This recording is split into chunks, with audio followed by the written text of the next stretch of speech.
Il y a encore une autre assurance qui est extrêmement importante, c'est le Rechtsschutzversicherung, c'est-à-dire que l'assurance qui te, voilà, l'assurance juridique, voilà, c'est comme ça que je peux appeler ça. Bon, il faut traduire en allemand, c'est Rechtsschutzversicherung, c'est une assurance extrêmement importante. Pourquoi je dis que cette assurance est extrêmement importante? Imagine un seul instant lorsque tu as une difficulté ou alors tu es dans un conflit avec quelqu'un. Ça peut être avec ton bailleur, ça peut être avec ton locataire, ça peut être avec quelqu'un en route, ça peut être avec un collègue, ça peut être avec ton chef, ça peut être avec même ton employeur et tout. Tout ça, ce sont des problèmes qui peuvent arriver et tu ne peux pas planifier ça, tu ne peux pas savoir. Tu peux même avoir les problèmes avec les autorités, tu peux avoir les problèmes même de prolonger ton visa et tout. Et tu as besoin d'un avocat. Et toutes les fois que tu vas rencontrer un avocat, tu vas payer ses honoraires. Je vais raconter encore une petite histoire. J'ai rencontré quelqu'un qui avait laissé un problème. Il était, je crois, il voulait faire une demande d'asile. Et puis voilà, il donnait une version qu'on ne croyait pas. Et tout. Il fallait donc tous les jours aller chez l'avocat pour qu'il nous suive. Il était notre avocat et tout. On allait là-bas tout le temps. Et chaque fois qu'on allait le voir, ça coûtait 110 €. Et pourtant, il n'avait pas d'emploi, il n'avait rien. Donc imaginons alors s'il fallait vraiment qu'il paie les honoraires, il va souvent se payer 100, 200, 300, 400 € pour les honoraires de l'avocat à chaque fois. Donc si on va se voir 30 fois et que je dois payer 200 €, ça fait j'aurais dépensé combien en tout? 30 fois x 2, on est à 60 et puis 2 €, on est à 6 000 €. Tu vas dépenser 6 000 € rien que pour les honoraires de l'avocat, sans compter maintenant les frais de tribunaux et tout ce qui va avec.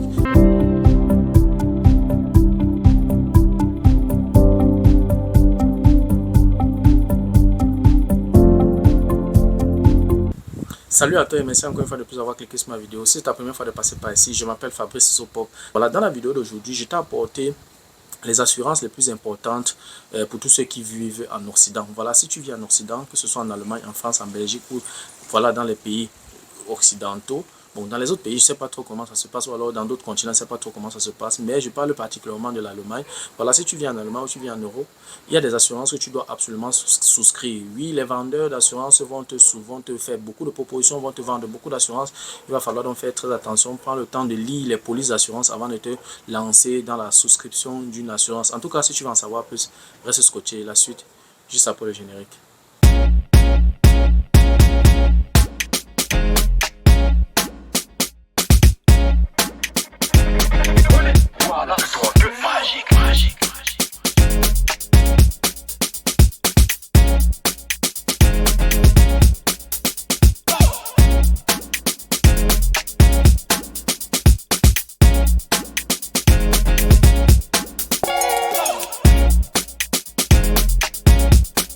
Voilà, comme je l'ai annoncé à l'introduction, je t'ai apporté dans la vidéo d'aujourd'hui quelques assurances qui sont hyper importantes. Voilà, si tu viens en Allemagne, si tu viens en Occident, il y a des assurances que tu dois absolument avoir. Sinon, c'est lorsque tu vas te retrouver face à une situation que tu vas te rendre compte de l'importance de ces assurances. Je vais commencer par l'assurance du véhicule, ce qu'on appelle généralement en allemand Haftpflichtversicherung. Oui, Haftpflichtversicherung, ça assure ton véhicule. C'est vrai, lors d'un accident par exemple, tu peux cogner un véhicule et les frais par exemple de dommages, ou alors, je sais pas, tu as cogné un véhicule, tu as cogné peut-être l'aile gauche avant d'un véhicule et tout, et puis voilà, quand on fait le déviant, on se retrouve à 3 000, 4 000 €. Voilà, sortir 4 000 € comme ça là, tout d'un coup, c'est extrêmement difficile. Donc du coup, lorsque tu as cette assurance là, cette assurance qu'on appelle Haftpflichtversicherung endosse donc les dommages, endosse donc ces coûts-là. C'est-à-dire que tu as juste besoin, celui qui a été, voilà, lors de l'accident, vous échangez vous échangez déjà vos contacts, vos cartes d'identité et tout, et puis vous échangez également vos numéros d'assurance. Lui va maintenant celui de l'autre partie. Donc si c'est toi qui as eu tort, celui de l'autre partie, généralement on fait comment on appelle la police fait un constat. Et puis voilà, donc quand vous échangez dans tous les contacts et tout, la police fait un protocole.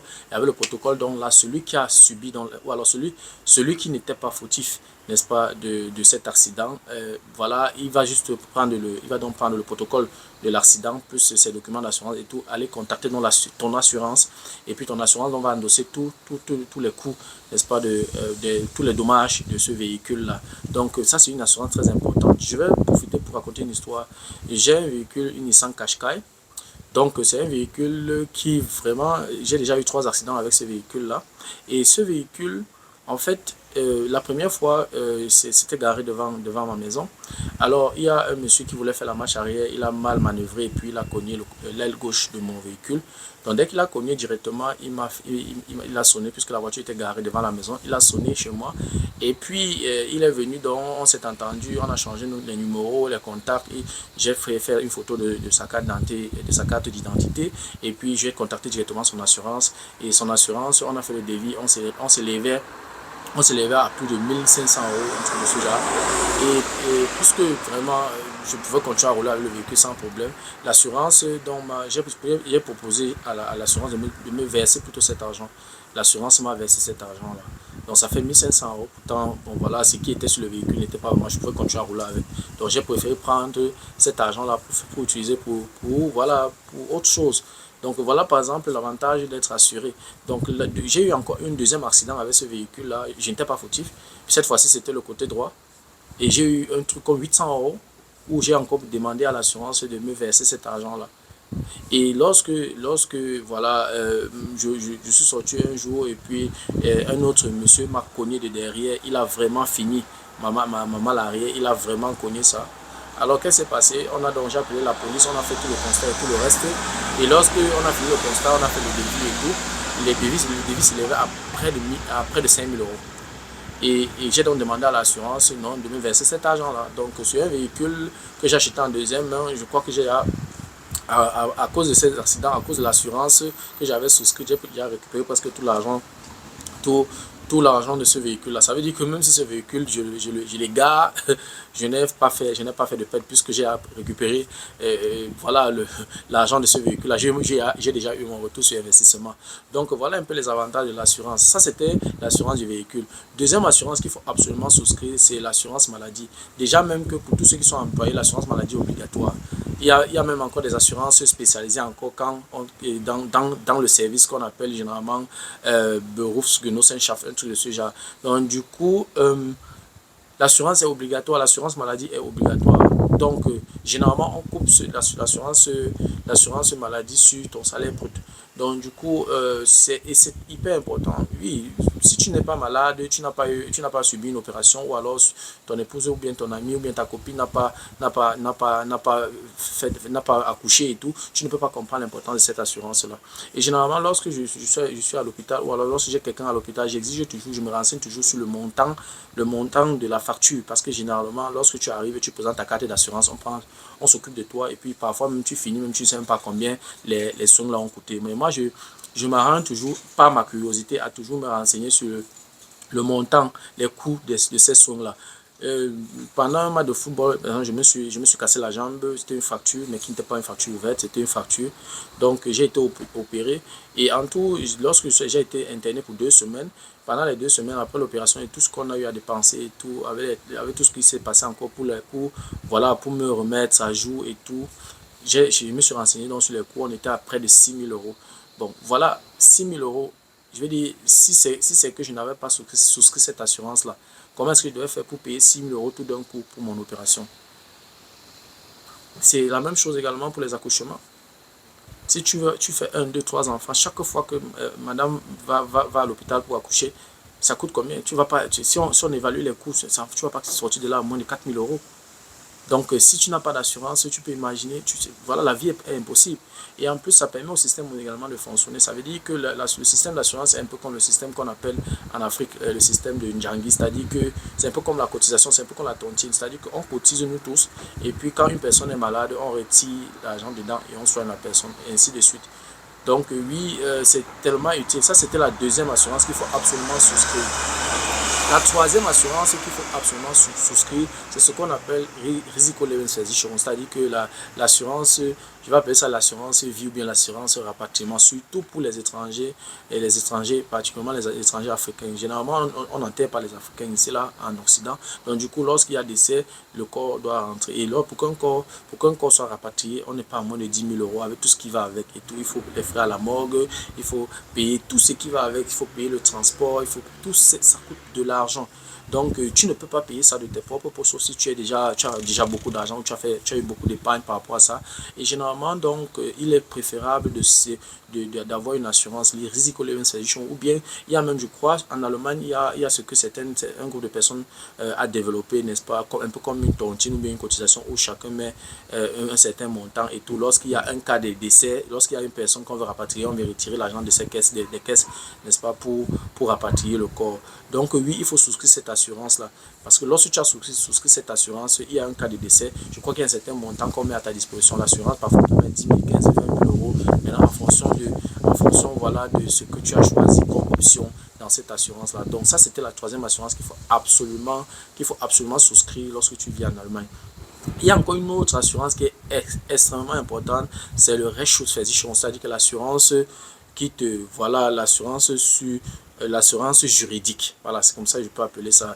Bon, il faut traduire en allemand, c'est Rechtsschutzversicherung. C'est une assurance extrêmement importante. Pourquoi je dis que cette assurance est extrêmement importante? Imagine un seul instant lorsque tu as une difficulté ou alors tu es en conflit avec quelqu'un. Ça peut être avec ton bailleur, ça peut être avec ton locataire, ça peut être avec quelqu'un en route, ça peut être avec un collègue, ça peut être avec ton chef, ça peut être avec même ton employeur et tout. Tout ça, ce sont des problèmes qui peuvent arriver et tu ne peux pas planifier ça, tu ne peux pas savoir. Tu peux même avoir les problèmes avec les autorités, tu peux avoir les problèmes même de prolonger ton visa et tout. Et tu as besoin d'un avocat. Et toutes les fois que tu vas rencontrer un avocat, tu vas payer ses honoraires. Je vais raconter encore une petite histoire. J'ai rencontré quelqu'un qui avait des sérieux problèmes. Il était, je crois, il voulait faire une demande d'asile. Et puis voilà, il donnait une version qu'on ne croyait pas et tout. Il fallait donc tous les jours aller chez comment on l'appelle, chez l'avocat pour qu'il nous suive. Il était notre avocat et tout. On allait là-bas tout le temps. Et chaque fois qu'on allait le voir, ça coûtait 70 euros. Et pourtant, il n'avait pas d'emploi, il n'avait rien. Donc imaginons alors s'il fallait vraiment qu'il paye les honoraires, il va souvent payer 100, 200, 300, 400 euros pour les honoraires de l'avocat à chaque fois. Donc si on va se voir 30 fois et que je dois payer 200 euros, j'aurais dépensé combien en tout? 30 fois x 2, on est à 60 et puis 2 on est à 6 000 euros. Tu vas dépenser 6 000 euros rien que pour les honoraires de l'avocat, sans compter maintenant les frais de tribunaux et tout ce qui va avec. Donc du coup, lorsque tu as souscrit une assurance juridique, c'est-à-dire ce qu'on appelle Rechtsschutzversicherung, et il y a plusieurs options. Tu vas choisir par exemple les problèmes au niveau voilà, de ta profession, les problèmes au niveau de ton logement, les problèmes par exemple au niveau de la circulation et tout ça. Bref, il y a plusieurs options que tu choisis. Au fur et à mesure que tu coches l'option, le montant augmente. Tu vas te retrouver en train de payer pour cette assurance peut-être 300 euros, 250 euros par an. Donc disons même 300 euros par an, ça te fait 25 euros, n'est-ce pas, que tu payes chaque mois. Je pense que ça vaut la peine. Ça vaut la peine. En 10 ans, tu as cotisé 300 fois 10, tu as cotisé 3 000 euros. Mais si tu as une seule situation où tu dois aller au tribunal tous les jours et que tu vas rencontrer ton avocat peut-être 10 fois, tu peux facilement être au-dessus des 3 000 euros. Donc ça vaut la peine. Et je dis encore, surtout, je m'adresse encore particulièrement aux Africains qui vivent surtout en Allemagne. Il faut souscrire cette assurance-là, c'est très important. C'est lorsque tu es face à une situation que tu te rends compte de la gravité et de l'importance de cette assurance. Je parle en conséquence que j'ai eu tellement de problèmes, j'ai eu des problèmes avec mes locataires, j'ai eu des problèmes avec mon ancien bailleur, j'ai eu tellement de problèmes que si je n'avais pas souscrit cette assurance, ça devait être un costaud problème. Et ce qui est encore intéressant, c'est que cette assurance-là peut couvrir toute la famille, c'est-à-dire que tu mets madame et les enfants dans cette assurance-là. C'est hyper important. Comme je dis, l'enfant peut se lever, il s'en va chez le voisin, il casse quelque chose, il fait quelque chose de grave là-bas, et puis ça entraîne un conflit où vous discutez et tout, et puis la police arrive et tout, vous êtes dans un contentieux. Il faut maintenant résoudre ce problème, vous vous retrouvez au tribunal. Vraiment, si tu n'as pas de cette assurance-là, tu vas payer tout de ta poche, et c'est extrêmement cher. C'est valable même pour les étudiants. C'est valable pour les étudiants. Tu peux avoir un problème où tu as pris un ami parce que tu voulais l'aider, il vit avec toi, voilà, vous vivez ensemble et tout, après il te vole quelque chose, il s'en va, ou bien tu lui prêtes de l'argent, il s'en va avec, et puis tu ne sais pas comment faire pour récupérer ton argent. Qu'est-ce que tu fais? Tu vas lui porter plainte. Pour lui porter plainte, tu as besoin d'un avocat. Quand tu vas aller voir l'avocat, il va falloir payer ses honoraires. Je dis même, ça dit que c'est tellement, en fait, ça fait partie du quotidien, donc c'est une assurance très très importante. Donc voilà, en gros, les cartes d'assurance, je ne vais pas citer tout, il y en a tellement. Il y en a tellement. Il y en a tellement. Si je commence à citer ça, la liste sera longue. Mais ces cartes d'assurance-là, vraiment, lorsque tu choisis tes assurances, n'oublie pas de mettre ces cartes d'assurance, n'est-ce pas, dans ton... voilà, n'oublie pas de souscrire ces cartes d'assurance, c'est pour ton suivi. Je vais finir donc sans oublier l'assurance, ce qu'on appelle le Haftpflichtversicherung.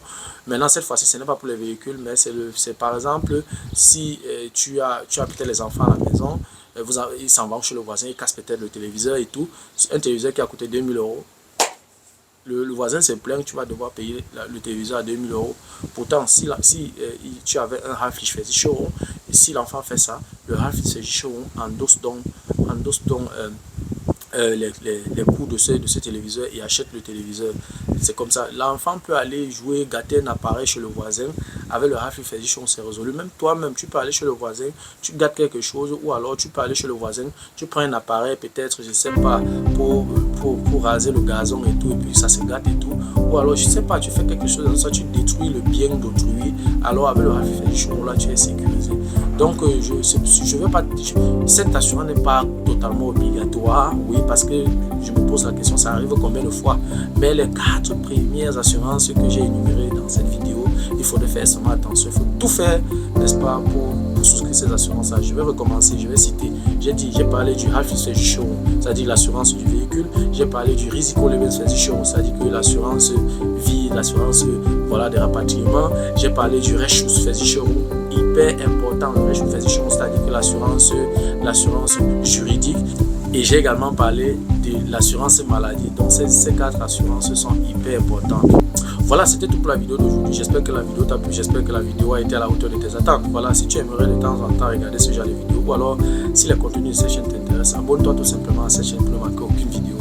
Et si en plus de ça, tu actives la cloche de notification, alors tu recevras de manière automatique une notification lorsqu'une nouvelle vidéo sera publiée. Voilà, si entre-temps tu as des questions, des remarques, des suggestions, des critiques ou alors des propositions d'amélioration, n'hésite pas de m'écrire en commentaire. Un like me ferait énormément plaisir. Merci encore pour ta disponibilité. Merci pour ton attention. C'était Fabrice. On se dit au revoir et à la prochaine. Ciao.